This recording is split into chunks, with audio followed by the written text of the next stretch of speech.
Tense for ever নামৰ টেন্সৰ যে সিৰিজ আৰম্ভ কৰা হৈছিল তাৰ ইতিমধ্যে প্ৰথমটো ভিডিও তোমালোকৰ হাতত আছে আজি এই সিৰিজৰ দ্বিতীয়টো ভিডিও লৈ তোমালোকৰ মাজত উপস্থিত হৈছোহি আজি প্ৰেজেন্ট ইনডেফিনিট টেন্স ডিটেইল আলোচনা কৰিম প্ৰেজেন্ট ইনডেফিনিট টেন্সটো কেনেকৈ কি শব্দ থাকিলে প্ৰেজেন্ট ইনডেফিনিট টেন্স হ'ব পাৰে বাক্য এটা দেখাৰ লগে লগে আমি প্ৰেজেন্ট ইনডেফিনিট টেন্সৰ যে হয় বাক্যটো হেতু ধৰিব পাৰিছো নে নাই আৰু প্ৰেজেন্ট ইনডেফিনিট টেন্সৰ শিকিবলগীয়া যিমানখিনি কথা আছে আমি এই আজিৰ ভিডিওটোত আলোচনা কৰিম প্ৰেক্টিসও দুটামান লম গোটেইখিনি আলোচনা কৰব প্ৰেজেন্ট ইনডেফিনিট টেন্সৰ গোটেই শেষলৈকে চাবা আৰু কথা হল যদি শিকিব আহিছা যদি টেন্স শিকিব আহিছা তেতিয়া হলে ধৈৰ্য অলপ থাকিব লাগিব ভিডিও লং হ'ব প্ৰায় 25 পৰা 30 মিনিটৰ ভিডিও হ'ব আৰু যদি তুমি হসাকে শিকিব আহিছা তেতিয়া হলে প্ৰথমে ঠিক কৰা যে ইমানখিনি সময় তোমাৰ হাতত আছে নে নাই টেন্স শিকিবলৈ হলে সময় দিব লাগিব টেন্সে বুলি কথা নহয় যিকোনো বস্তু শিকিবলৈ হলে সময় দিব লাগিব তো যদি সময় দিবলৈ ৰেডি আছা তেতিয়া হলে ভিডিওটো চোৱা নহলে স্কিপ কৰিব পাৰা আৰু মোৰ উদ্দেশ্য হৈছে প্ৰতিগৰাকী ছাত্ৰই এই ভিডিওৰ সিৰিজটোৰ জৰিয়তে যাতে টেন্স বাকি নথকাকৈ শিকিব পাৰে টেন্স একেবাৰে তন্নতন্নকৈ শিকিব পাৰে তাৰ কাৰণে খুব ডিটেইল আলোচনা কৰা হৈছে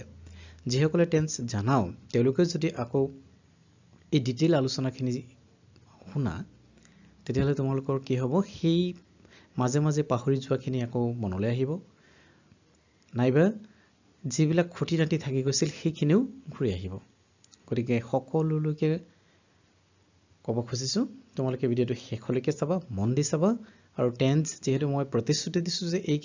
এই সিৰিজটো চোৱাৰ পিছত টেন্সৰ কোনো সমস্যা নাথাকে কিন্তু সেইটো তেতিয়াহে সম্ভৱ হ'ব যেতিয়া তোমালোকে মন দি গোটেইকেইটা ভিডিও চাবা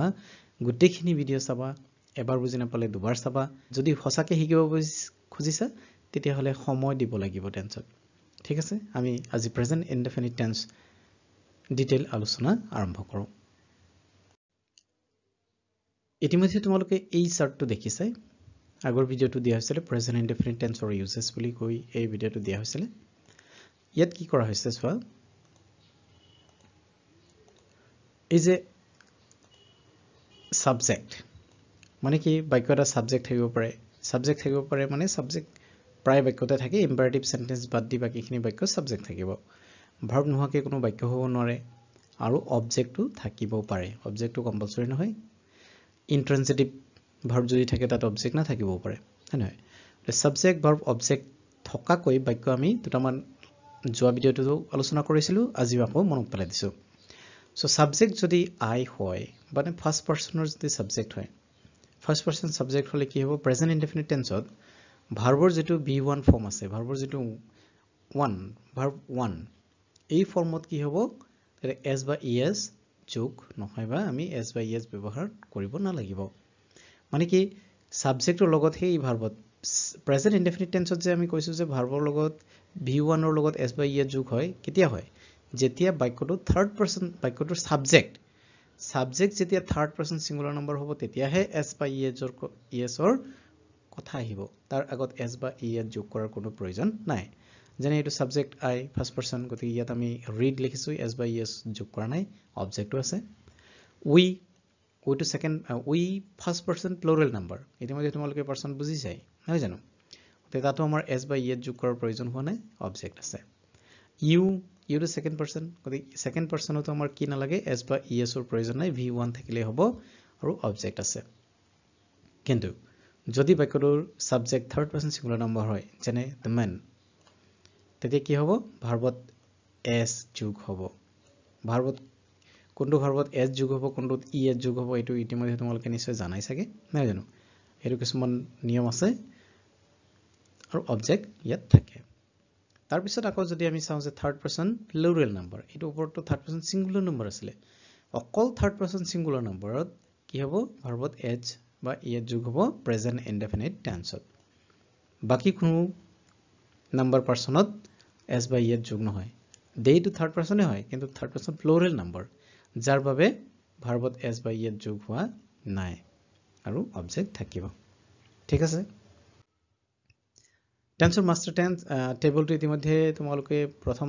ক্লাছতে পাইছা আকৌ এবাৰ মনত পেলাই দিছো এটো নিশ্চয় তোমালোকে ইতিমধ্যে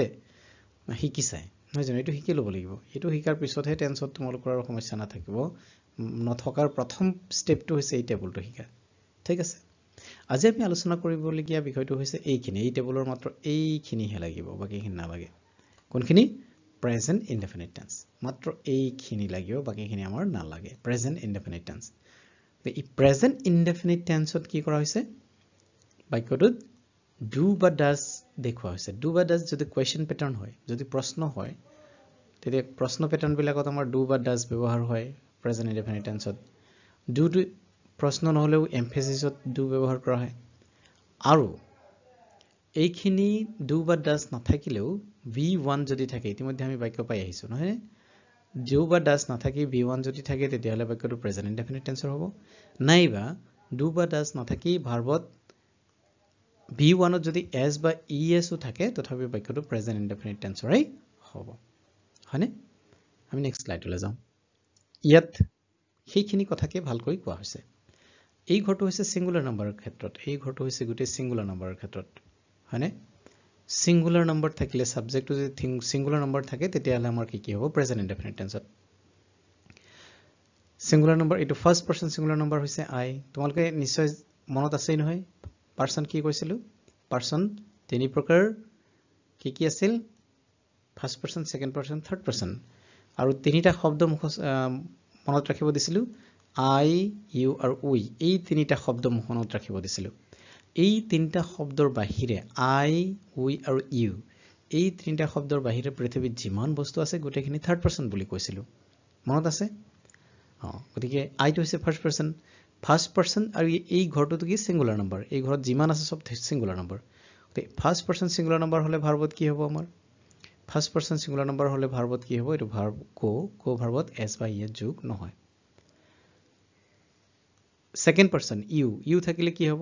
ইউ থাকিলেও ভার্বত s বা e এর যোগ নহয় গো হৈছে কিন্তু যদি থার্ড পারসন সঙ্গে থাকে এটো third person he she it this that Ram Hari Jadu Madhu Abdul John আদি বিলাক যদি থাকে ইয়াত কিন্তু কমা আছে প্ৰতিটোৰ তল শেষত কমা আছে মানে ইন্ডিভিজুয়ালি দেখুৱা হৈছে এজন এজনকৈ দেখুৱা হৈছে তেনে ক্ষেত্ৰত থাৰ্ড পাৰসনত কি হৈ যাব থাৰ্ড পাৰসন সিঙ্গুলাৰ নম্বৰ হলে এই গোৰ লগত ইয়াত গোৰ লগত একো যোগ হোৱা নাছিল ইয়াত একো যোগ হোৱা নাছিল কিন্তু ইয়াত ই যোগ হৈছে হয়নে সাবজেক্টটো যদি থাৰ্ড পাৰসন সিঙ্গুলাৰ নম্বৰ হয় তেতিয়াহলে ভাৰ্বত s বা e এৰ যোগ হয় কি টেন্সৰ ক্ষেত্ৰত প্ৰেজেন্ট ইনডেফিনিট টেন্সৰ ক্ষেত্ৰত আকৌ কৈছো প্ৰেজেন্ট ইনডেফিনিট টেন্সৰ ক্ষেত্ৰত বাক্যৰ সাবজেক্ট যদি থাৰ্ড পাৰসন সিঙ্গুলাৰ নম্বৰ হয় তেতিয়াহলে তাত s বা e এৰ যোগ হয় আৰু সাবজেক্টটো যদি থাৰ্ড পাৰসন সিঙ্গুলাৰ নম্বৰ নহয় বাকি যিকোনো পাৰসন নম্বৰ হয় তেতিয়াহলে তাত s বা e এৰ যোগ নহয় যেনে দুই নম্বৰটো আমি চাইলো এইখিনি আকৌ এই কোলা বাউন্ডাৰী যিখিনি দিছো এইখিনি হৈছে প্লুৰাল নাম্বাৰ গতিকে এই গোটেই ঘৰটো প্লুৰাল নাম্বাৰ হয় উই হৈছে first person plural number you হৈছে second person plural number they these those ram and hori এইখিনি হৈছে third person plural number third person plural number বা প্লুৰাল নাম্বাৰৰ ক্ষেত্ৰত কি হ'ব প্লুৰাল নাম্বাৰৰ ক্ষেত্ৰত যদি ফাৰ্স্ট পাৰসন প্লুৰাল হলে গো ইয়াত s বা ইয়াত যোগ নাই সেকেন্ড পাৰসন যদি প্লুৰাল হয় কি হ'ব ইয়াতো গো হ'ব s বা e ৰ কোনো প্ৰয়োজন নাই নাইবা থাৰ্ড পাৰসন প্লুৰাল হোৱাৰ লগে লগেও ইয়াত s বা e ৰ কোনো প্ৰয়োজন নাই ইয়াত তোমালোকে ক'ব পাৰা ৰাম এণ্ড হৰি এটো থাৰ্ড পাৰসন যেন লাগিছে থাৰ্ড পাৰসন সিঙ্গুলাৰ যেন লাগিছে ইয়াত ৰাম আৰু হৰি আছিল দুইটা কি আছিল মাজত কমা আছিল ইন্ডিভিজুয়ালি এজন এজনকৈ দেখুৱা হৈছিল কিন্তু এই ক্ষেত্ৰত ৰাম এণ্ড হৰি মানে ইয়াত দুজন একেলগে দেখুৱা হৈছে আৰু যেতিয়া দুজন একেলগে হৈ যাব তেতিয়া থাৰ্ড পাৰসন প্লুৰাল হৈ যাব আৰু থাৰ্ড পাৰসন প্লুৰাল হোৱাৰ লগে লগে ইয়াত s বা e এৰ যোগ নহয় বুজি পালা এবাৰ আমি দুটামান বাক্য লৈ কথাটো আৰু ভালকৈ বুজি লওঁ he goes to school he to হৈছে থাৰ্ড পাৰসন সিঙ্গুলাৰ নম্বৰ হয়নে he to কি পাৰসন কি নম্বৰ he হৈছে থাৰ্ড পাৰসন সিঙ্গুলাৰ নম্বৰ আৰু থাৰ্ড পাৰসন সিঙ্গুলাৰ নম্বৰ হোৱাৰ কাৰণে go ভাৰ্বত e এড যোগ হৈছে দুই নম্বৰ বাক্যটোত we do the work we to হৈছে ফাৰ্স্ট পাৰসন প্লুৰাল নম্বৰ এটো first person plural number we to হৈছে ফাৰ্স্ট পাৰসন প্লুৰাল নম্বৰ আৰু তাৰ কাৰণে কি হয় ভাৰ্বত s বা ইয়াত যোগ নহয় গতিকে ইয়াত ডু আমি এছ বা ইয়েত যোগ কৰা নাই উই ডু দ্য ৱৰ্ক তাৰপিছত 3 নম্বৰ বাক্যটো হৈছে আই টিচ ইংলিছ সো আইটো হৈছে কি আই হৈছে first person singular number first person singular number গতে ফাৰ্ষ্ট পাৰসন সিঙ্গুলাৰ নম্বৰৰ ক্ষেত্ৰত কি হয় প্ৰেজেন্ট ইনডেফিনিট টেন্সত ভাৰ্বত এছ বা ইয়েত যোগ নহয় ইয়াত ভাৰ্ব হৈছে টিচ টিচটো হৈছে ভাৰ্ব গতে ইয়াত আমি এছ বা ইয়েত যোগ কৰা নাই আই টিচ ইংলিছ 4 নম্বৰ বাক্যটোত you learn English so you কি আছিল ইউ আছিল সেকেন্ড পাৰসন এটো সিঙ্গুলাৰো হ'ব পাৰে প্লুৰালো হ'ব পাৰে দুইটাৰ ক্ষেত্ৰত একেই ইউৰ লগত ইউ সিঙ্গুলাৰ নে প্লুৰাল হেতু আমি বাক্যৰ বাকি অংশ দেখিহে বুজি পাম নাই জানো গতিকে ইউ থকাৰ লগে লগে আমাৰ কি হয় ভাৰ্বত প্ৰেজেন্ট ইনডেফিনিট টেন্সত ইউ সাবজেক্টটো যেতিয়া ইউ হ'ব তেতিয়া ভাৰ্বত এছ বা ই এত যোগ নহয় গতে লাৰ্ন ইয়াত হৈছে ভাৰ্ব ইয়াত আমি এছ বা ই এত যোগ কৰা নাই বুজি পালা এইখিনি কথা এই স্লাইডটোত আমি প্ৰেজেন্ট ইনডেফিনিট টেন্সৰ ব্যৱহাৰ শিকিম সো প্ৰথমটো হৈছে আই ৰাইট এ বুক আইটো কি আছিলে আইটো আছিল ফাৰ্ষ্ট পাৰসন সিঙ্গুলাৰ নম্বৰ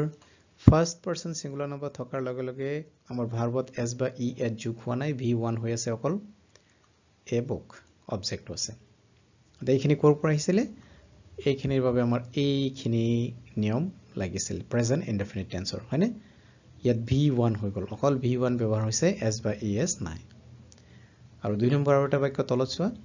হেতু হৈছে she reads a novel she reads a novel she হৈ গল কি পাৰসন কি নম্বৰ মনত পেলাব পাৰিছানে she কি পাৰসন কি নম্বৰ I we বা ইউৰ ভিতৰতো she নাই গতিকে থাৰ্ড পাৰসন আৰু নম্বৰ সিঙ্গুলাৰ নে প্লুৰাল she তাই এজনী নে এজনীতকৈ বেছি এজনী মানে singular number third person singular number হোৱাৰ লগে লগে আমাৰ কি হৈ যাব ভাৰ্বত এছ বা ই এত যোগ হ'ব কিন্তু যেহেতু ৰিড হয় ৰিড ভাৰ্বত আমাৰ ই এছ নহয় এত যোগ হ'ব সেইভাবে ইয়াত এত যোগ হৈছে she reads a novel present indefinite টেন্সৰ বাবে টাইম হিন্ট যিবিলাক শব্দ থাকিলে বাক্যটোত কাৰেক্ট টেন্স কৰিবলৈ দিয়া বাক্যটোত যিবোৰ শব্দ থাকিলে আমি বাক্যটো প্ৰেজেন্ট ইনডেফিনিট বুলি ধৰি ল'ব পাৰিম সেইকেইটাক time hint for present indefinite tense বুলি কোৱা হয় আৰু সেইখিনি আমি জানি লওঁ সো প্ৰেজেন্ট ইনডেফিনিট টেন্সৰ বাবে আমাৰ এইবিলাক শব্দ থাকিব টাইম হিন্ট আৰু তো আছেই ইয়াত কিছু শব্দ দি দিয়া হৈছে hourly always usually daily weekly fortnightly monthly yearly once twice thrice মানে এটো once a day twice a day thrice a day নাইবা মান্থৰ ক্ষেত্ৰতো ঠিক তেনেকৈ once a month twice a month thrice a month yearৰ ক্ষেত্ৰতো হ'ব পাৰে once a year twice a year thrice a year every তেনেকৈ হ'ব পাৰে every day every week every month every year এইবিলাক every other day শব্দটো থাকিলেও প্ৰেজেন্ট ইনডেফিনিট টেন্সৰে হয় আৰু কেইটামান এইকেইটা চোৱা অলপ ইম্পৰ্টেন্ট হয় on Mondays মানে সোমবাৰ বিলাকত অকল সোমবাৰে on Wednesdays অকল বুধবাৰে on Fridays অকল শুক্ৰবাৰে এই শব্দবিলাকো যদি থাকে তেতিয়াহ'লে বাক্যটো প্ৰেজেন্ট ইনডেফিনিট টেন্সৰেই হ'ব নাইবা in Januaries অকল জানুৱাৰী মাহত প্ৰতি বছৰে জানুৱাৰী মাহত in Aprils প্ৰতি বছৰে এপ্ৰিল মাহতে হয় তেনেকৈ অৰ্কিড যেনেকৈ এপ্ৰিলতে ফুলে ঠিক তেনেকৈ আমি সেই বাক্যটো প্ৰেজেন্ট ইনডেফিনিট ক'বলৈ হলে আমি এই in Aprils লিখিব লাগিব প্ৰেজেন্ট ইনডেফিনিটৰ কাৰণে এইখিনি টাইম হিন্ট জানি ল'ব এইখিনি পঢ়ি বুজি ল'ব লাগিব এইখিনি শব্দ পাৰিলে মনত ৰাখি থব লাগিব তেতিয়া আমাৰ প্ৰেজেন্ট ইনডেফিনিট টেন্সৰ কাৰণে যে শৰ্টকাট বাক্যটো কাৰেক্ট টেন্স কৰিবলৈ দিয়া বাক্যটো বা যিকোনো এটা বাক্য দেখাৰ লগে লগে সেই বাক্যটো প্ৰেজেন্ট ইনডেফিনিটৰ হয় নে নহয় এইখিনি শব্দ থাকিলে সহজতে ধৰিব পাৰি এইকেইটাই যে একমাত্ৰ ইন্ডিকেশন তেনে নহয় এইখিনি থাকিলে আমি সহজতে ধৰিব পাৰি আৰু পৰীক্ষাত যেহেতু আমাৰ সহজতে ধৰা পদ্ধতি লাগে উপায় লাগে সেইকাৰণে এইখিনি শব্দ দিয়া হৈছে এই বাক্যটোৰ ইতিমধ্যে কোৱা হৈছে প্ৰেজেন্ট ইনডেফিনিট টেন্সৰ সাবজেক্ট থাকিব v1 থাকিব আৰু v1 ত কেতিয়াবা s বা es থাকিব যদি সাবজেক্টটো থাৰ্ড পাৰসন সিঙ্গুলাৰ নম্বৰ হয় অবজেক্ট থাকিব পাৰে দুটা বাক্য লৈছো Ram plays cricket every day Ram plays cricket every day Ram third person singular number সেই কাৰণে আমাৰ ইয়াত প্লেচ হৈছে প্লেৰ লগত এজ যোগ হৈছে আৰু অবজেক্ট হৈছে cricket every day to time এই যে টাইম হিন্ট এভৰি ডে ইয়াত যে কৈছিলে এভৰি ডে এভৰি উইক এই শব্দটো থকাৰ লগে লগে আমি বুজি পালো বাক্যটো প্ৰেজেন্ট ইনডেফিনিট টেন্সৰ হয় বুলি they fly kite right every other day they fly kite right every other day তেওঁলোকে কি কৰে কাইট ফ্লাই কৰে মানে চিলা উৰুৱায় তেওঁলোকে চিলা উৰুৱায় কেতিয়া right every other day মানে every other day মানে হৈছে এদিন এৰি তেওঁলোকে একেবাৰে সঠিককৈ এদিন এৰি পিছদিনাখন তেওঁলোকে চিলা উৰুৱায় তাৰ বাবে আমাৰ প্ৰেজেন্ট ইনডেফিনিট টেন্স হ'ব এটো every other day শব্দটো থকাৰ কাৰণে বাক্যটো প্ৰেজেন্ট ইনডেফিনিট টেন্সৰ হ'ব এনসাৰ হ'ব they fly kite every other day they fly kite every other day he walk 3 kilometer every morning every day every week every year that every morning থাকিলেও হ'ব every শব্দটো থকাৰ লগত যদি টাইম থাকে তেতিয়া হলে হেতু কি হৈ যাব প্ৰেজেন্ট ইনডেফিনিট টেন্সৰ হৈ যাব he walk 3 kilometer every morning he যেহেতু থাৰ্ড পাৰসন সিঙ্গুলাৰ নম্বৰ হয় আৰু সেই কাৰণে থাৰ্ড পাৰসন সিঙ্গুলাৰ নম্বৰ হোৱাৰ লগে লগে আমাৰ এড যোগ হৈ যাব he walks 3 kilometer every morning she walks every morning so is time hin খিনি দিয়া হৈছে অকল টাইম হিন থাকিলেই যে বাক্যটো প্ৰেজেন্ট ইনডেফিনিট টেন্সৰ হ'ব তেনে কথা নাই হেখিনি আমাৰ পৰীক্ষাত অহা বাক্যটো প্ৰেজেন্ট ইনডেফিনিট হয় নে নহয় হেতু ধৰাৰ কাৰণে হে সুবিধা কৰিবৰ কাৰণে আমি হি উপায় লৈছিলো কিন্তু বাক্য এটা প্ৰেজেন্ট ইনডেফিনিটৰ হয় নে নহয় আমি ধৰিব পৰা হ'ব লাগিব তাৰ বাবে আমি কি জানিব লাগিব তাৰ বাবে জনা কামটো হৈছে এইটো এই যে সাবজেক্টৰ পিছত যে ভাৰ্বত এস বা ইএস আছে নেকি ইয়াত ভাৰ্বত এস আছে গতিকে এইটো প্ৰেজেন্ট ইনডেফিনিট হেতু ধৰিব পৰা হ'ব লাগিব কিয়নো এই বাক্যটো এনেকৈ নাথাকে এনেকৈতো থাকিব পাৰে she walks সম্পূৰ্ণ বাক্য ইয়াৰ অৰ্থ আছে ইয়াত ভুল নাই গতিকে she walks বাক্যটো আমি ধৰিব পাৰিব লাগিব নহয় এইটো প্ৰেজেন্ট ইনডেফিনিট টেন্সৰ বুলি গতিকে এইটো প্ৰেজেন্ট ইনডেফিনিটৰ হয় নে নহয় তাক আমি এভৰি মৰ্নিং নাথাকিলেও ধৰিব পৰা হ'ব লাগিব মানে যদি শুদ্ধকৈ লিখি থোৱা হয় কিন্তু এইটো কেলে লাগে কাৰেক্ট টেন্স কৰিবলৈ এই টাইম হিনটো এই কাৰণেই লাগে কাৰণ পৰীক্ষাত কাৰেক্ট টেন্স কৰিবলৈ দিয়া বাক্যটোত শুদ্ধকৈ লিখা নাথাকে তাত ভুলকৈ লিখা থাকিব আৰু হেইটো এই টেন্সৰ হয় নে নহয় প্ৰেজেন্ট ইনডেফিনিট টেন্সৰ হয় নে নহয় তাৰ কাৰণে আমাৰ এই টাইম হিন খিনি লাগে কিন্তু বাক্যটা শুদ্ধকৈ কৰবাত লিখি থোৱা থাকিলে হেতু প্ৰেজেন্ট ইনডেফিনিট হয় নে নহয় এটো আমি জানিব লাগিব ধৰিব পৰা হ'ব লাগিব যেহেতু আমি প্ৰেজেন্ট ইনডেফিনিট তন্নতন্নকৈ বাকি নথকাকৈ শিকিম বুলি ইতিমধ্যে কৈ থৈছো নহয় জানো গতিকে হেতু হৈছে এইটো যদি ভালকৈ জানা তেতিয়া হলে শুদ্ধ বাক্য এটা কোন টেন্সৰ হেতু নিশ্চয় তোমালোকে ধৰিব পাৰিবা হেতু হৈছে সাবজেক্টৰ লগত যদি ভাৰ্বৰ কি ৰূপ আছে এটো চাব লাগিব সাবজেক্টটো she third person singular number আৰু সেই কাৰণে তাত এস যোগ কৰিছে মানে প্ৰেজেন্ট ইনডেফিনিট টেন্সৰ বাক্য হয় I go to market on Wednesdays মই প্ৰতি বুধবাৰে বজাৰলৈ যাওঁ on every Wednesday প্ৰতি বুধবাৰে মই বজাৰলৈ যাওঁ on Wednesday থকাৰ কাৰণে আমি বুজি পালো যে বাক্যটো প্ৰেজেন্ট ইনডেফিনিট টেন্সৰ হয় কিন্তু on Wednesday নথকাকেও যদি এনেকে থাকে I go to market তেতিয়া বাক্যটো প্ৰেজেন্ট ইনডেফিনিটৰ বুলি ধৰিব পাৰিবা নে নোৱাৰা পাৰিব লাগিব কাৰণ সাবজেক্ট হৈছে I ফাৰ্স্ট পাৰসন সাবজেক্ট থকাৰ লগত ভাৰ্বত যদি এস বা ইএস একো নাই নাইবা EV1 হয় V2 বা V3 নহয় তেতিয়া হলতে বাক্যটো প্ৰেজেন্ট ইনডেফিনিট হ'ব লাগিব নহয় জানো so I go to market এটো প্ৰেজেন্ট ইনডেফিনিট টেন্সৰই বাক্য হয় This paper appears once in a week. So once in a week সপ্তাহত এবাৰকৈ এই বাতৰি কাকত প্ৰকাশ পায় once in a week থকাৰ লগে লগে আমি টাইম হিন্টৰ পৰা গম পালো যে বাক্যটো প্ৰেজেন্ট ইনডেফিনিট টেন্সৰ হয় কিন্তু টাইম হিন্ট নাথাকিলেও this paper টো যেহেতু সাবজেক্ট হয় থাৰ্ড পাৰসন সিঙ্গুলাৰ নম্বৰ আৰু তাত ভাৰ্বত এজ যোগ কৰা আছে গতিকে আমি এটো বুজি পাব লাগিব যে বাক্যটো প্ৰেজেন্ট ইনডেফিনিট টেন্সৰ হয় This paper appears. বাক্যটো সম্পূৰ্ণ হোৱা নাই যদিও তোমালোকক ধৰিবৰ কাৰণে দি দিয়া হৈছে এবাৰ চোৱাচোন এই বাক্যটো কি টেন্সৰ হ'ব Rohit played cricket yesterday কি টেন্সৰ হ'ব এইটো নালাগে প্ৰেজেন্ট ইনডেফিনিটৰ হয় নে নহয় সেইটো চাব লাগে এই বাক্যটো প্ৰেজেন্ট ইনডেফিনিট টেন্সৰ হয় নে নহয় সেইটো চাব লাগে তোমালোকে এতিয়া Rohit played cricket yesterday present indefinite টেন্সৰ হয় নে বাক্যটো Rohit subject ইয়াত played প্লেৰ লগত ed যোগ কৰা আছে বেছিকৈ এটা মোৰ প্ৰেজেন্ট ইনডেফিনিটৰ কাৰণে ed যোগ কৰা আছিল নে নাছিল গতিকে বাক্যটো প্ৰেজেন্ট ইনডেফিনিটৰ নহয় কি টেন্স আমি এতিয়া নিহিকো কাৰণ এটো লাহে লাহে শিকিম Rohit played cricket Rohit is playing cricket now Rohit is playing cricket now এটো প্ৰেজেন্ট ইনডেফিনিট টেন্সৰ বাক্য হয়নে Rohit subject তাৰ পিছত is আছে আমাৰ প্ৰেজেন্ট ইনডেফিনিটত is আছিল নে বাৰু ইয়াত ভাৰ্বত ing আছে playing আছে ভাৰ্বত ing আছিল নে বাৰু আমাৰ নাইবা now টাইম হিন্ট আছিল নে yesterday টাইম হিন্ট আছিল নে নাই এইবিলাক নাছিল গতিকে প্ৰেজেন্ট ইনডেফিনিট টেন্সৰ বাক্য নহয় Rohit is playing cricket ইয়াত খালি now to নাই বাকিখিনি একে আছে গতিকে Rohit is playing এইবিলাক আমাৰ প্ৰেজেন্ট ইনডেফিনিট টেন্সৰ আছিল নে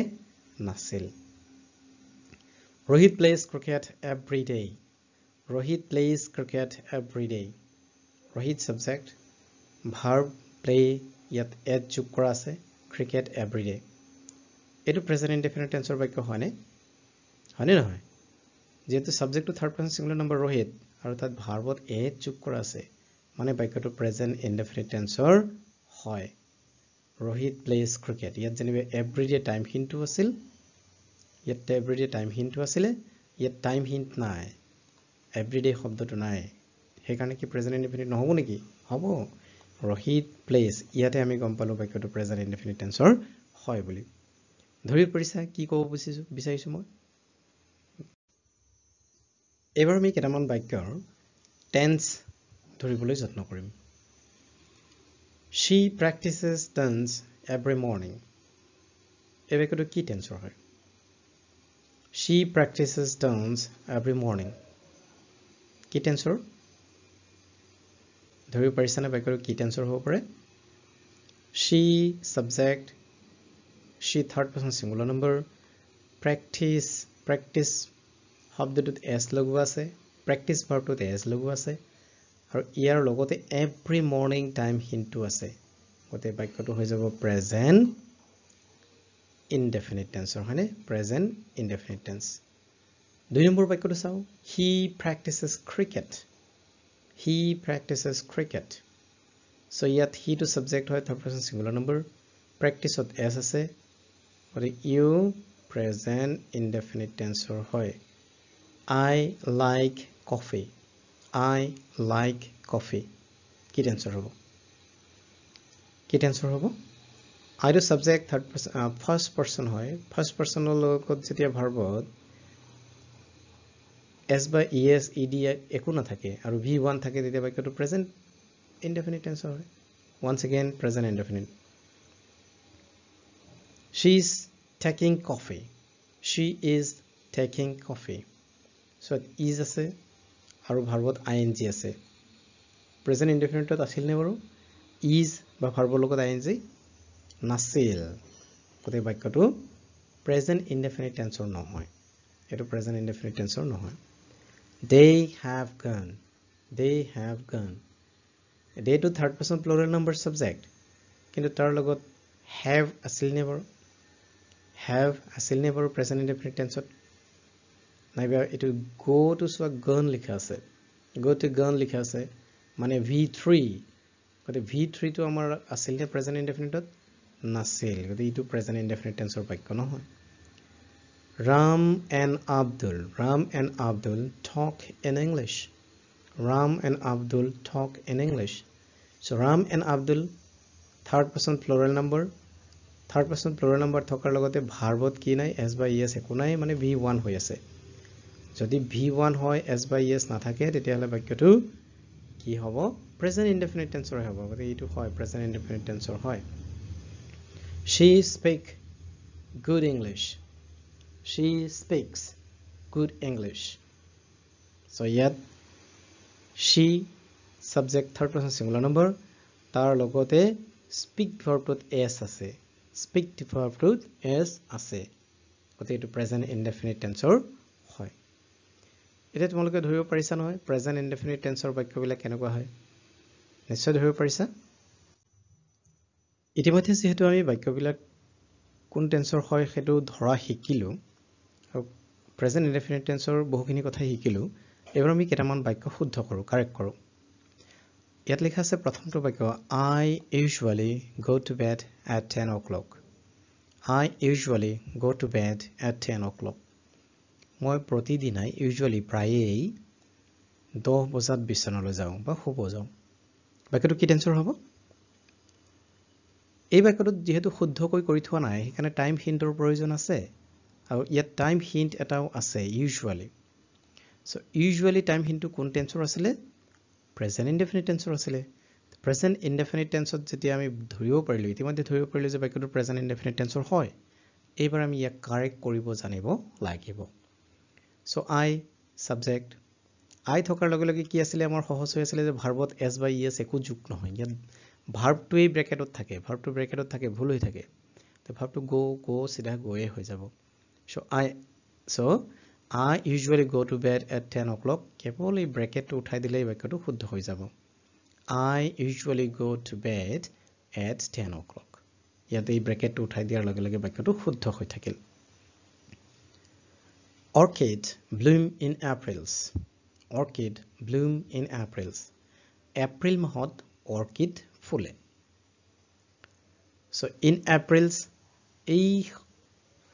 টাইম হিন্টৰ পৰা আমি ধৰিব পাৰিলে বাক্যটো প্ৰেজেন্ট ইনডেফিনিট টেন্সৰ হয় আৰু যেতিয়াই ধৰিব পাৰিলে যে বাক্যটো প্ৰেজেন্ট ইনডেফিনিট টেন্সৰ হয় তেতিয়া আমি ইয়াক শুদ্ধ কৰিব লাগিব শুদ্ধ কৰোতে orchid to কি third person singular number third person singular number হোৱাৰ লগে লগে আমাৰ এই যে ব্লুম ভাৰ্বটো আছে ইয়াত s যোগ কৰিব লাগিব তেতিয়াহে প্ৰেজেন্ট ইনডেফিনিট টেন্সৰ হ'ব নহয় জানো এতিয়ালৈকে আমি আজিৰ ভিডিওটো হেতুৱে শিকি আছো প্ৰেজেন্ট ইনডেফিনিটৰ যদি সাবজেক্টটো থাৰ্ড পাৰসন সিঙ্গুলাৰ নম্বৰ হয় তেতিয়ালে ভাৰ্বত s বা es যোগ কৰিব লাগে তে orchid blooms in April এটো হ'ব answer leap year fall every fourth year প্ৰতি 4 বছৰৰ মূৰে মূৰে every fourth year every আছে every পিছত টাইম আছে প্ৰতি 4 বছৰৰ মূৰে মূৰে leap year জানাই নহয় তোমালোকে leap year মানে হৈছে যি বছৰত ফেব্ৰুৱাৰী মাহত 29 তাৰিখলৈকে থাকে 29 দিন থাকে এনে সাধাৰণতে ফেব্ৰুৱাৰী মাহত কি থাকে 28 দিন থাকে যি বছৰ ফেব্ৰুৱাৰী মাহৰ 29 দিন থাকিব হেতুক leap year বুলি কোৱা হয় আৰু এটো 4 বছৰৰ মূৰে মূৰে আহে গতিকে হেতু এটা কি হয় প্ৰেজেন্ট ইনডেফিনিট টেন্সৰে হয় বাক্যটো তে leap year টো হৈছে থাৰ্ড পাৰসন সিঙ্গুলাৰ নম্বৰৰ লগত যদি আমি প্ৰেজেন্ট ইনডেফিনিট লিখো তেতিয়া ভাৰ্বত s বা es যোগ হ'ব সো ইয়াত কি হ'ব fall আছে s লগালে হৈ গল leap year falls every fourth year আৰু এটা বাক্য শিকিলো শেষ কৰাৰ আগে she sleep at night so এই বাক্যটোত কোনো টাইম হিন্ট দিয়া হোৱা নাই সাধাৰণতে আমি কি কৰো ৰাতিয়ে হু নহয় জানো গতে এই বাক্যটো দেখাৰ লগে লগে আমি বুজি পাব লাগিব যে এটো প্ৰেজেন্ট ইনডেফিনিট টেন্সৰ বাক্য হয় বেলেগ টেন্সতো কৰিব পাৰি কিন্তু ইয়াত ইন্টেনশনালি আমি প্ৰেজেন্ট ইনডেফিনিট কৰিম she sleep at night ৰাতি তাই শুৱে যেহেতু প্ৰেজেন্ট ইনডেফিনিট কৰিম তেতিয়া কি হ'ব she third person singular number sleepত আমি s লগাই দিম আৰু বাকিখিনি একে থাকিব she sleeps at night তে আশা কৰো আজি এই ভিডিওটো তোমালোকে প্ৰেজেন্ট ইনডেফিনিট টেন্সৰ কাৰণে যথেষ্ট হ'ব এবাৰ মনত নাথাকিলে দুবাৰ তিনিবাৰ যিমান বাৰ পৰা চাবা মুঠতে প্ৰেজেন্ট ইনডেফিনিটৰ কাৰণে মই ভাবো যে গুটেখিনি কথা ইয়াত আলোচনা কৰা হৈছে পৰৱৰ্তী ভিডিওত আমি প্ৰেজেন্ট কন্টিনিউয়াস টেন্স লৈ আহিম এটা হেকলৈকে থকাৰ বাবে ধন্যবাদ চাই থাকিবা